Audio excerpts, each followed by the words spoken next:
Ryan, Jamal, and Tariq were just teenagers from Cheetham Hill, but their friendship would ignite a reign of terror that shook Manchester to its core. This is the brutal rise of the Cheetham Hill Gang. Cheetham Hill was a neighborhood that many outsiders would pass by without a second thought, seeing only rows of brick houses, small shops and streets lined with parked cars. But beneath this ordinary facade, a darker reality simmered. The area was home to a generation of teenagers who grew up surrounded by poverty, broken families, and a lack of opportunity. Schools were overcrowded, resources were scarce, and after dark, the streets became a dangerous playground. It was in this environment that the seeds of the Cheetham Hill Gang were quietly planted.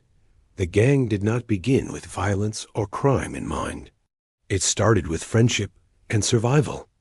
Groups of young men and boys formed tight-knit circles, protecting each other from rival crews who roamed the neighborhood. At first, it was about asserting presence, showing strength to avoid being targeted. They would patrol certain corners, marking territories with small symbols and signs. It was a silent agreement that whoever controlled the streets controlled respect. In a place where fear was currency, these early actions gave them power that few adults could challenge. But the streets of Cheetham Hill were unforgiving. Arguments over petty matters could escalate into serious confrontations. The first few skirmishes were small, almost accidental, yet they planted a seed of aggression and ambition. The members of the gang began to understand that fear could be manipulated, that a show of courage, even in small ways, earned loyalty and attention. The young men realized that strength was not just protection. It was influence. Those who were quick to react, who were willing to fight, gradually became leaders in their circle, and their reputation began to grow beyond the corners and alleyways they controlled. The environment itself fed the gang's growth. The local shops often closed early, leaving the streets empty, and public spaces became arenas for confrontation. Teenagers who had no jobs, no prospects, and little hope began to see the gang as a path to power and security. The older members taught the younger ones the rules of the street, who to trust, how to intimidate without showing fear, and how to maintain control over their growing network. The gang was no longer just a group of friends. It was a hierarchy, a system that rewarded loyalty and punished betrayal. Families in Cheetham Hill grew wary of letting their children roam freely. Stories spread of knives, threats, and fights, and the community started to feel the first tremors of fear. Even the police struggled to keep up, often arriving too late to prevent incidents. The gang thrived in this gap, moving freely while the adults in the neighborhood could only watch in silent worry. As months passed, the Cheetham Hill Gang evolved. What began as a small circle of friends who wanted safety turned into a group driven by dominance and recognition. They began to understand the value of reputation, how a single act of aggression could command respect from rivals and attention from allies. The streets that once seemed ordinary now belonged to them in subtle ways. Their influence was quiet but pervasive, touching lives in ways most residents could not see until it was too late. By the end of this early period, the Cheetham Hill Gang had established a foundation that would support its rise in the coming years. Fear, respect, and loyalty intertwined to create a force that was no longer simply about survival, it was about control. In the shadows of Cheetham Hill, a dangerous empire was quietly taking shape, one act of courage, intimidation, and calculated aggression at a time. The neighborhood would never be the same again, and the story of the gang's brutal ascent was only beginning. The first taste of real violence came unexpectedly, catching the neighborhood off guard and setting a chilling precedent. The Cheetham Hill Gang, still young and raw, had been testing boundaries, learning how to assert dominance over rival groups and their own territory. It began with a simple confrontation at a local corner shop, a place that was usually a hub for everyday life. What started as a minor dispute over respect and stolen goods quickly escalated. One of the gang's newer members, eager to prove himself, lashed out in a moment of anger, striking a rival teen. The blow was sudden and unprovoked, and the act sent a clear message. The gang would not hesitate to defend itself, and anyone crossing them would face consequences. Word of the attack spread like wildfire through Cheetham Hill. Residents whispered in fear, unsure who was involved and who might be next. Parents kept their children indoors. Shops fortified their doors, and the police increased patrols, though their presence did little to contain the growing tension. For the gang, however, the incident was a victory. It established their reputation as fearless and ruthless. Their influence began to extend beyond the streets they roamed, reaching the schools, parks, and even local businesses. The Cheetham Hill Gang was no longer just a group of friends. They were becoming a force that commanded attention, whether through fear or respect. The gang quickly realized that violence was not only a tool for defense, but also a currency for power. Minor fights and threats turned into deliberate acts of intimidation, carefully planned to ensure maximum impact. They targeted rivals at their weakest moments, striking swiftly and disappearing into the shadows before anyone could intervene. Their strategy was simple but effective: show strength, create fear, and eliminate opposition. Each successful act added to their growing legend, making it clear that crossing them carried consequences far beyond what most expected. As the gang's notoriety spread, so did its internal cohesion. Members bonded over shared acts of aggression, their loyalty solidified by fear of both outsiders and the consequences of betrayal. New recruits were drawn to the group, eager to be part of something powerful and feared. For many young men in Cheetham Hill, joining the gang offered an identity, a sense of purpose, and a chance to rise above the limitations of their environment. The streets that once seemed mundane became arenas for dominance, and the gang's presence was felt in every corner of the neighborhood. Despite the growing power, the early violence also brought challenges. Minor skirmishes occasionally spiraled out of control, drawing unwanted attention from law enforcement. The gang had to adapt, learning quickly how to avoid capture while maintaining their fearsome reputation. Each incident became a lesson in strategy, patience, and the importance of loyalty. They learned which battles were worth fighting and which could be won through intimidation alone. By the end of this initial wave of violence, the Cheetham Hill Gang had transformed. They were no longer a loose group of friends seeking respect. They had become a calculated and dangerous entity, capable of controlling the streets with precision. The attack on the corner shop marked the first step in a long and brutal rise, a warning that Cheetham Hill would never be the same again. Fear, power, and ambition had taken root, setting the stage for a criminal empire that would expand far beyond the neighborhood's borders. As the Cheetham Hill Gang's reputation for violence grew, so did their ambitions. They realized that fear alone was not enough to maintain power. Money was the true instrument of influence. The local drug trade became their focus, a lucrative and dangerous path that promised both wealth and control. Small-scale dealing began quietly, almost imperceptibly. Teenagers acted as runners, delivering drugs to familiar corners and known customers, while the older members planned larger operations in secrecy. What started as casual distribution soon evolved into a structured network, with clearly defined roles, territories, and rules. The gang's influence in Cheetham Hill expanded rapidly. They controlled the flow of drugs in the neighborhood, deciding who could sell, who could buy, and who would be punished for crossing them. Streets that were once simply places to walk or play became arenas of business and dominance.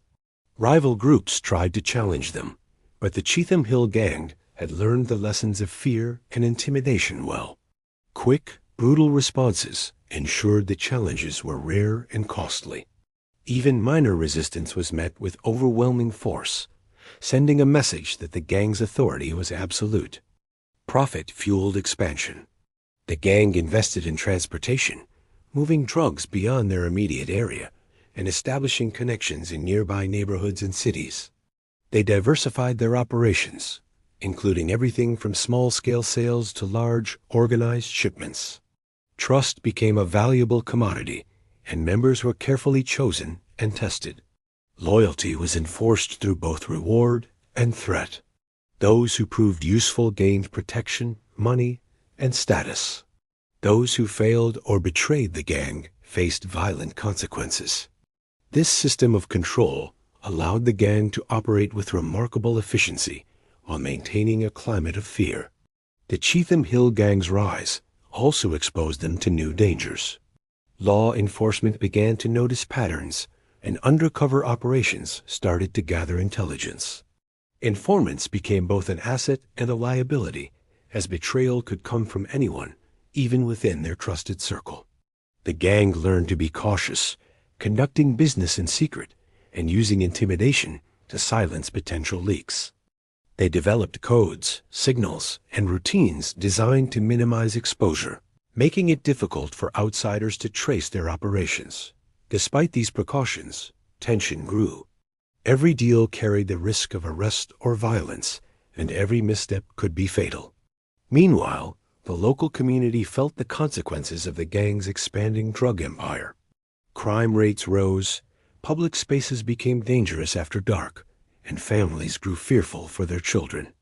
Some residents tried to fight back, organizing neighborhood watches and reporting suspicious activity, but the gang's reach made resistance difficult. Their control extended beyond the streets, touching schools, shops, and even local authorities indirectly, as fear ensured silence.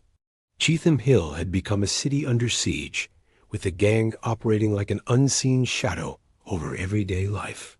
By the end of this phase, the Cheetham Hill Gang had transformed into more than just a violent street crew.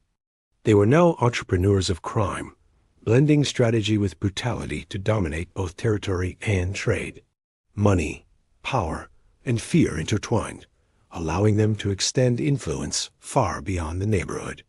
What had begun as small acts of protection and retaliation had evolved into a full-scale empire, built on drugs, intimidation, and ruthless efficiency. The foundation of their criminal kingdom was secure, but the pressures of growth, rivalry, and law enforcement would soon test it in ways none of them could anticipate. The Cheetham Hill Gang had grown powerful, feared, and seemingly untouchable, but with power came vulnerability. As their operations expanded, cracks began to appear within the organization. Ambition, jealousy, and greed started to eat away at the loyalty that had once bound them together. Among the younger members, some were restless, frustrated by the hierarchy that kept them in subordinate roles while older leaders reaped the rewards. One member, in particular, began plotting in secret, seeking to climb the ranks by any means necessary. This internal betrayal would soon threaten everything the gang had built. The first signs were subtle. Deals that should have gone smoothly began to unravel. Shipments were delayed or intercepted, and rival groups seemed to know more than they should. Suspicion spread like wildfire. The leaders of the gang, who had always relied on trust and loyalty, now faced the unsettling realization that danger did not only come from the streets, it could come from within their own ranks. Every interaction, every meeting, became a test of allegiance. Whispered conversations, hurried glances, and unexplained absences fueled paranoia among the members. The traitor worked carefully, providing information to rival gangs and creating chaos behind the scenes. Small skirmishes turned into larger confrontations, and the gang began losing territory that had once been firmly under their control. Internal disputes became more frequent, and fear of betrayal created tension in every corner of Cheetham Hill. The leaders, determined to maintain their dominance, responded with swift and brutal punishment for those even suspected of disloyalty. The gang had become a place where fear of one another was just as strong as the fear of outsiders. Despite the chaos, the Cheetham Hill Gang tried to maintain its public image of power. On the streets, they still carried out their operations with confidence, but behind the scenes, trust was fractured. Members were constantly monitored, loyalty tested, and alliances shifted with alarming speed. The betrayal forced the gang to evolve, learning to operate with increased secrecy and strategic planning. They could no longer rely solely on intimidation. Careful calculation became essential for survival. Attention reached its peak when the traitorous actions led to a violent ambush by a rival gang. The Cheetham Hill Gang barely survived, and the losses were devastating. Leaders realized that punishment alone would not secure loyalty. They needed to reassert control and restructure the organization. Meetings were held in secrecy, new rules imposed, and alliances reforged. The betrayal, however, left a lasting mark, reminding everyone that power was fragile and trust was a luxury they could no longer take for granted. By the end of this turbulent period, the Cheetham Hill Gang had survived internal treachery, but at a cost. The fear that once united them now threatened to tear them apart. The gang had learned a harsh lesson. In a world driven by violence and ambition, enemies were not only on the streets, but also lurking within. The betrayal had strengthened the leaders' resolve, but left a lingering tension that would influence every decision they made. Cheetham Hill had witnessed not only the rise of a powerful criminal empire, but also the dangerous consequences of trust broken from the inside. The streets were still under the gang's control, but the shadow of betrayal would haunt them for years to come. The streets of Manchester began to change as the Cheetham Hill Gang's influence grew more aggressive and visible. Violence, which had once been sporadic and targeted, now became a constant threat to anyone who crossed their path. Shootings, stabbings, and public assaults occurred with increasing frequency, leaving neighborhoods tense and residents fearful to leave their homes after dark. The gang had perfected the art of chaos, striking swiftly and unpredictably, ensuring that their presence was felt everywhere without being easily traced. No one was safe from the gang's reach. Rival gangs were hunted relentlessly, often in ways designed to send a message as much as to eliminate competition. The Cheetham Hill Gang's attacks were deliberate and calculated, carried out in public spaces to instill fear, but executed with precision to avoid unnecessary attention from authorities. Innocent bystanders often found themselves caught in the crossfire, their lives shattered as the gang demonstrated that their power knew no boundaries. Parents barred their children from parks and streets, while shopkeepers reinforced doors and windows, all in an effort to survive in an increasingly hostile environment. The gang's hierarchy and internal structure allowed them to orchestrate attacks with terrifying efficiency. Leaders remained in the shadows, planning operations and delegating tasks to trusted members. Younger members carried out the violent work, motivated by loyalty, fear, and the lure of money and status. Each act of violence reinforced the gang's reputation, creating a cycle where fear fed power and power demanded more violence. Cheetham Hill became synonymous with danger, and the gang's name was whispered in hushed tones across Manchester. Police and local authorities struggled to respond. The gang's mobility and intelligence made them difficult to apprehend. Surveillance often yielded little evidence, and witnesses were too scared to come forward. The Cheetham Hill Gang had learned to exploit the weaknesses of the system, striking and disappearing before law enforcement could intervene. Each incident added to the sense of lawlessness, demonstrating that the gang operated above rules and consequences.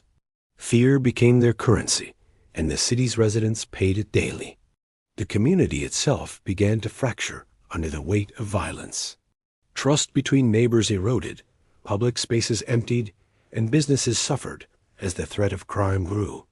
Some attempted to fight back, forming neighborhood watches or cooperating with authorities, but retaliation from the gang often made resistance dangerous. Cheetham Hill was no longer just a neighborhood. It had become a battleground where the gang dictated terms, shaping the lives of those around them through intimidation and cruelty. Despite their ruthless tactics, the gang's internal discipline kept them cohesive. Leaders enforced strict loyalty and punished dissent harshly, ensuring that fear remained a unifying force. Rivalries were crushed quickly, and attempts to undermine their authority were met with swift retaliation. This combination of external violence and internal control solidified their dominance, making the gang one of the most feared criminal organizations in the UK. By the end of this period, the Cheetham Hill Gang's power was undeniable. The streets of Manchester bore the marks of their rise: fear, destruction, and the unsettling knowledge that violence could erupt at any moment. The gang had moved beyond petty crime and local disputes. They were now a force capable of controlling territory, influencing behavior, and instilling terror in both rivals and civilians alike. Their empire had reached its peak in visibility, and yet the pressures of law enforcement, betrayal, and internal ambition were quietly building toward the next stage of their story. As the Cheetham Hill Gang's grip on Manchester tightened, law enforcement could no longer turn a blind eye. The escalating violence, public fear, and mounting criminal activity demanded action.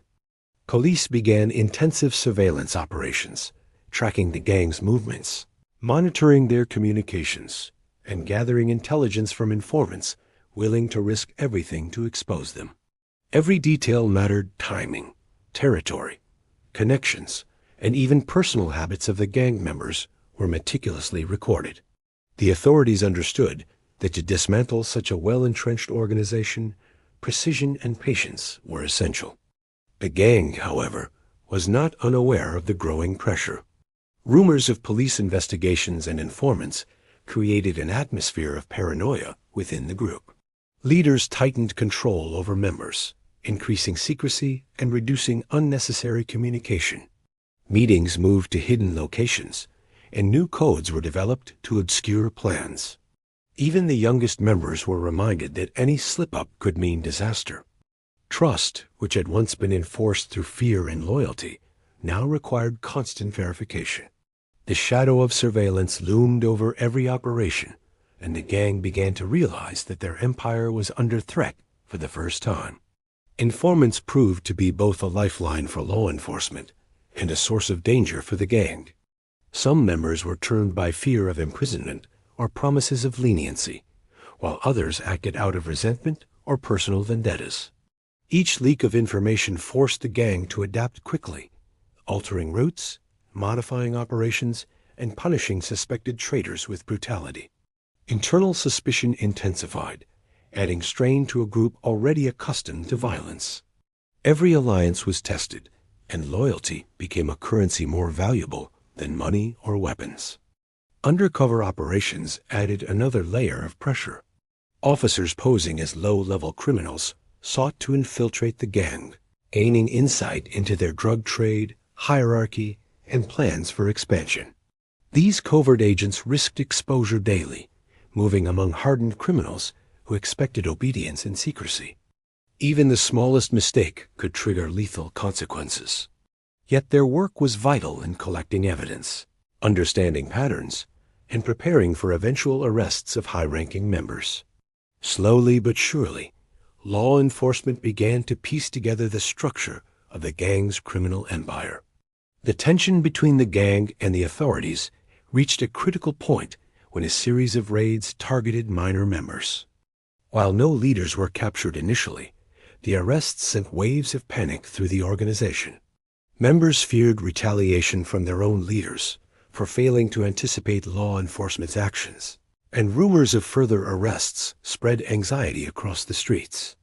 The once confident gang, which had controlled Cheetham Hill and surrounding areas with impunity, now operated under constant pressure, aware that a single misstep could unravel years of careful planning.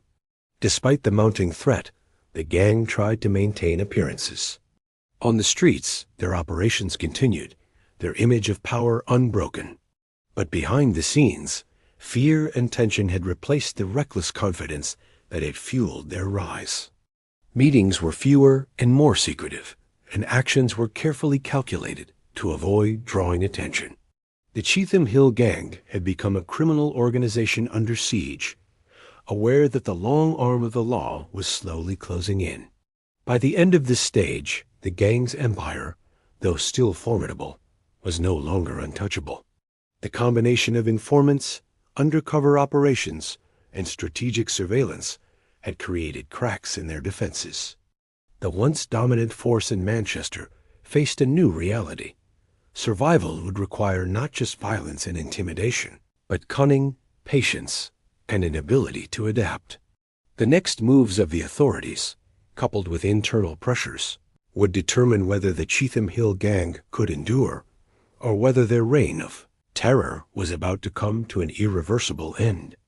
The fall of the Cheetham Hill Gang began with a series of meticulously planned police raids that shook the organization to its core. For years, the gang had operated with near impunity, their names synonymous with fear and control across Manchester. But law enforcement had spent months gathering intelligence, mapping out connections, and identifying key players.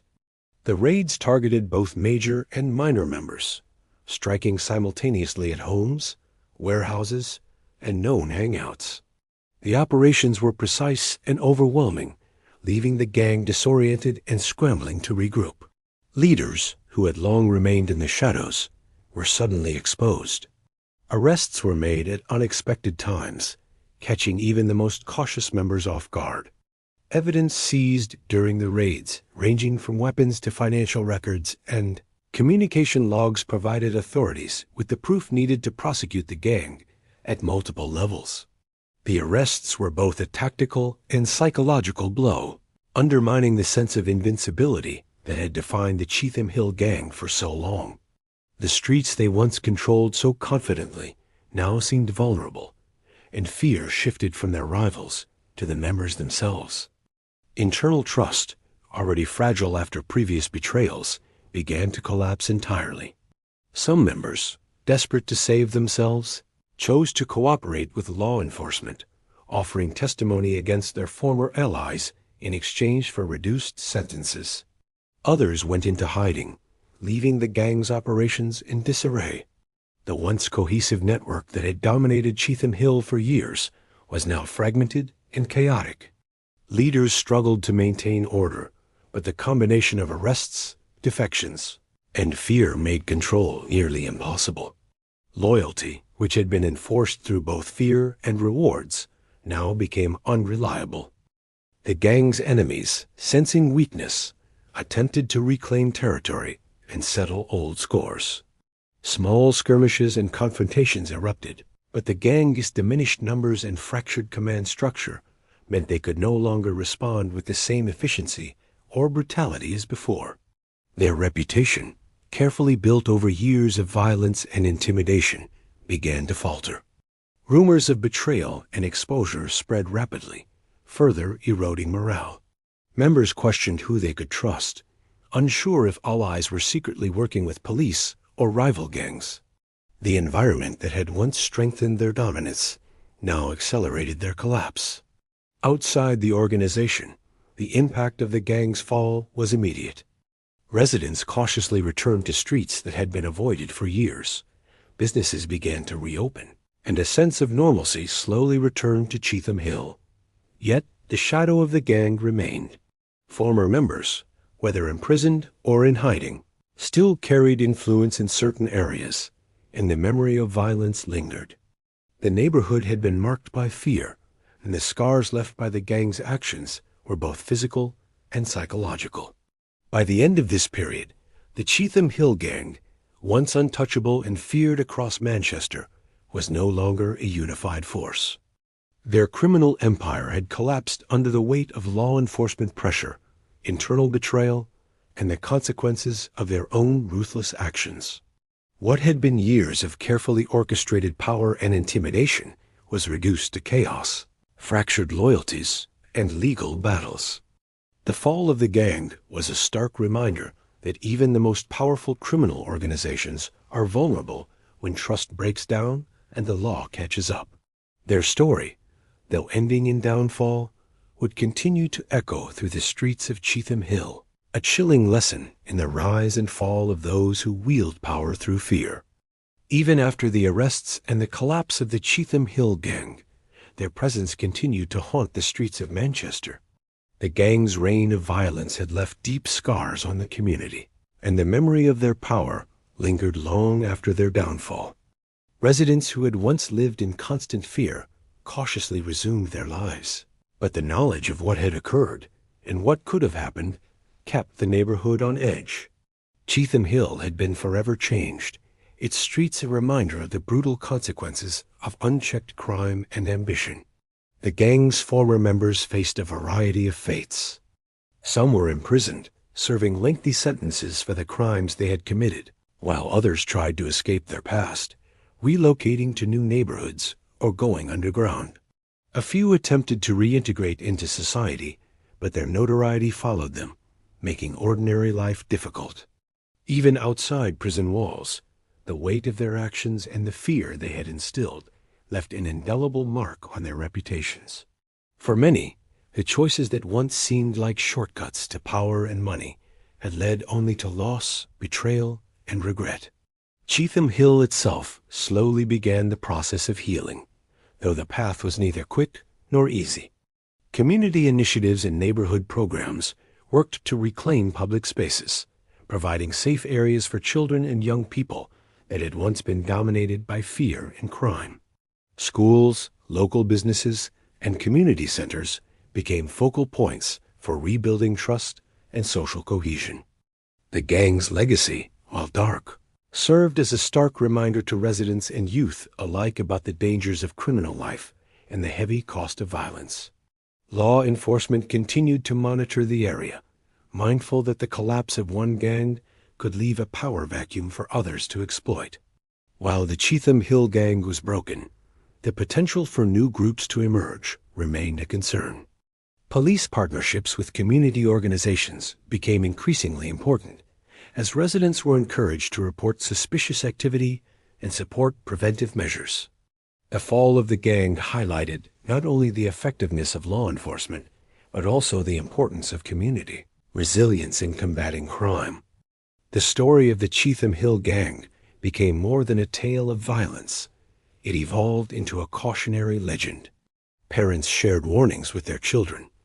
Educators discussed the consequences of crime, and journalists chronicled the rise and fall of the organization in articles and documentaries.